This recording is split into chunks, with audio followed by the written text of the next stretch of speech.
Okay, she's painted OD green.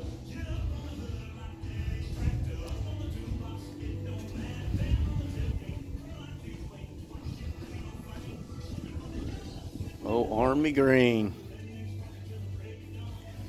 It's really easy to touch up if it gets damaged. Just a fishing boat. Decided not to waste a bunch of money on base coat and clear coat that's just going to get scratched up.